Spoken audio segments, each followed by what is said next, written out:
There's a millennial individual sitting on a sofa on a Sunday afternoon. The apartment is clean. The work is done. There is nowhere they need to be. The afternoon is, by every technical definition, free, and they are miserable about it, not dramatically. Not in a way that shows. Just a low, persistent hum of wrongness. The specific discomfort of a person who has stopped at a red light and cannot remember how to idle. The body is on the sofa. The mind is already composing the grocery list. There's a podcast queued. There's a show they could watch. There's a self-improvement article about rest that they found while trying to figure out how to rest. At some point they pick up the phone. Not because anything needs attending to, because the silence has a texture now and the texture is uncomfortable, and the phone makes the texture go away. This is not laziness. This is not relaxation. This is a nervous system that was trained over many years and through many messages that stillness is not safe, that doing nothing means falling behind, that the person who stops is the person who loses ground. And it is now executing that training so automatically, so completely, that the millennial individual cannot sit in their own living room on a Sunday afternoon without manufacturing something to be productive about. And they have forgotten, mostly, that it was ever different. It was different once. The millennial individual was a child who could do nothing for hours. Not productively nothing. Actually nothing. Lying on the floor looking at the ceiling. Sitting in a tree for 45 minutes because the tree was good for sitting in. Staring out a car window at a highway median as if the median were the most interesting thing they had ever seen, which at that moment it was.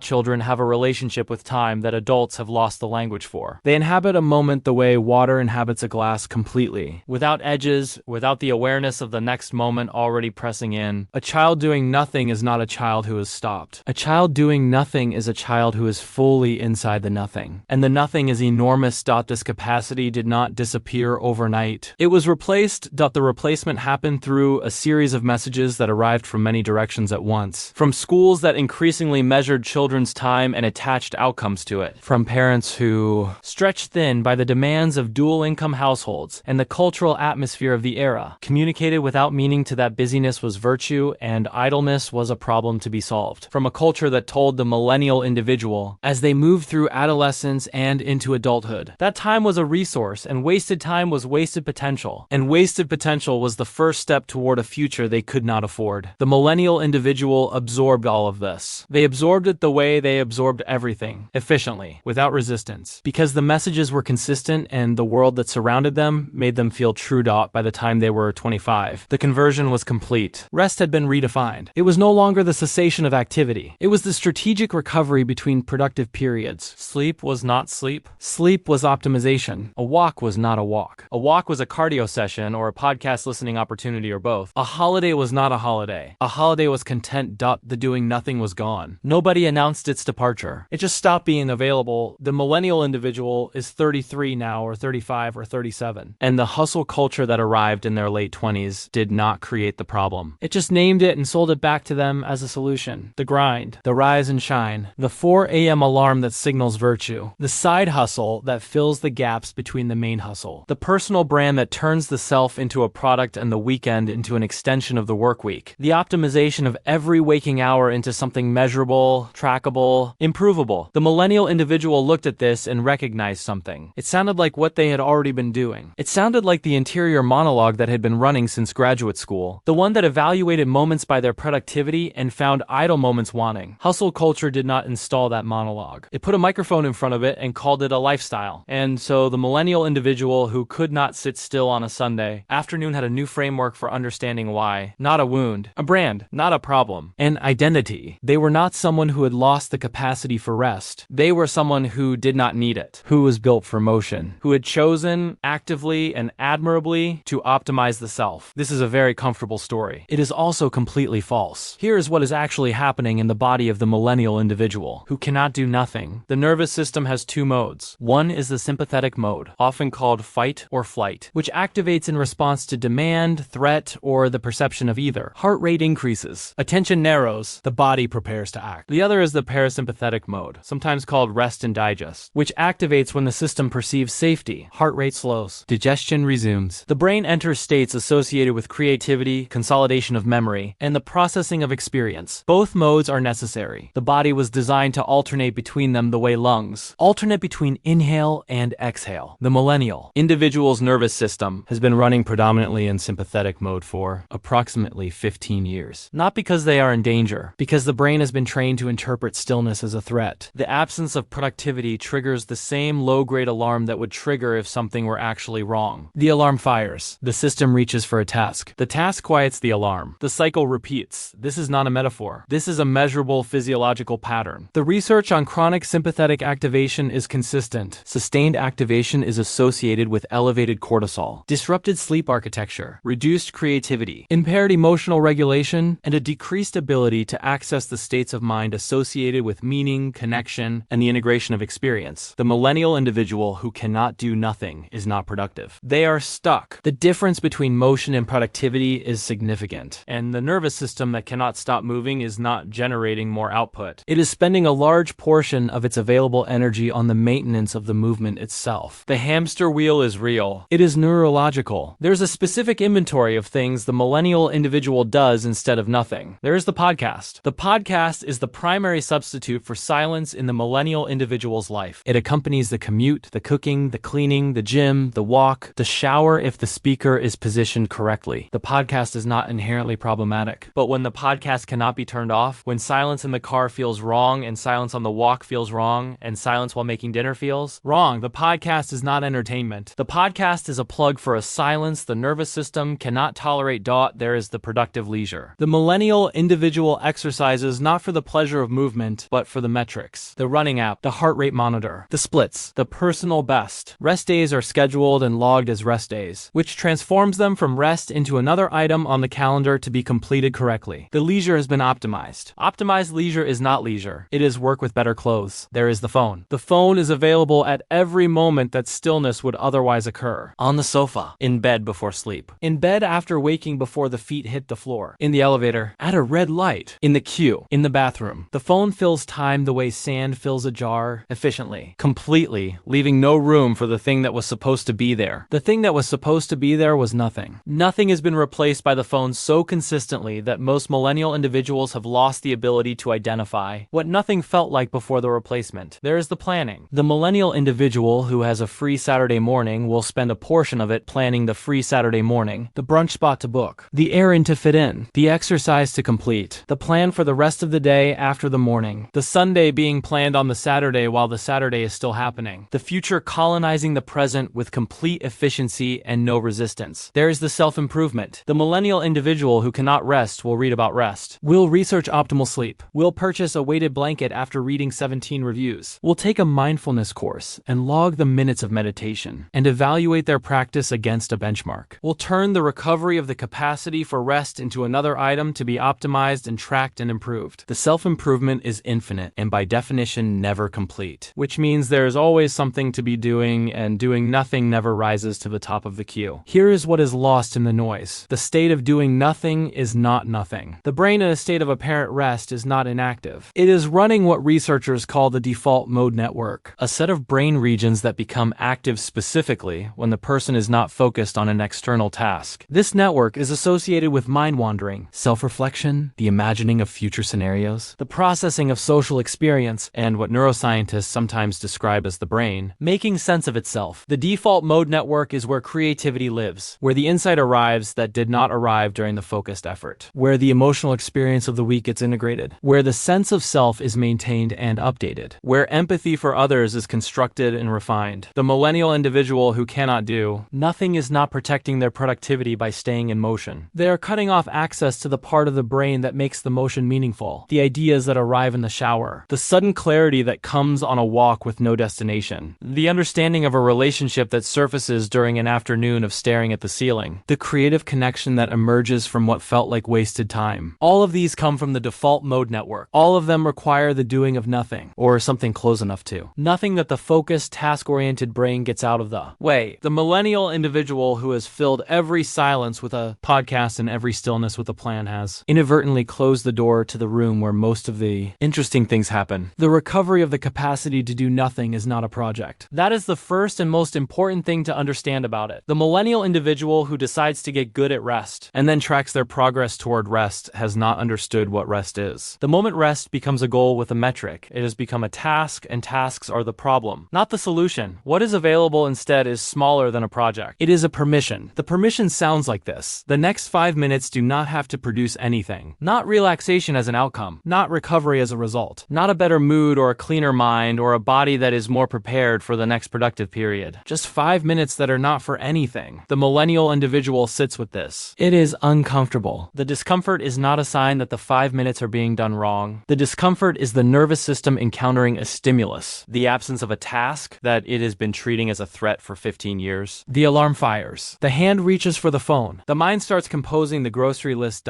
and there is a choice in that moment. Small, not dramatic, not transformative, just a choice to sit with the discomfort for slightly longer than the reflex wants to. To notice the alarm without immediately answering it. To let the silence have a texture without immediately smoothing the texture away. The first time, 5 minutes is difficult. The second time, slightly less so. The third time, the mind begins to wander in a direction that was not planned and something interesting arrives from that direction. Not every time, but occasionally. Enough to be worth noting. The default mode network does not switch on immediately. It is like a room that has been locked for years. The key works, but the room takes a moment to air out. There is a version of the millennial individual's Sunday afternoon that does not end with the phone. They sit on the sofa. The discomfort arrives. They notice the discomfort. They do not solve it. The mind wanders. The grocery list forms and dissolves. An image arrives from nowhere. A memory, a half-formed idea, a face. Something in the chest loosens fractionally. The afternoon light moves across the floor. They watch it move. Nothing has been produced. No metrics have been generated. No podcast has been consumed. No personal best has been achieved. The afternoon is simply passed in the presence of the person who is living it.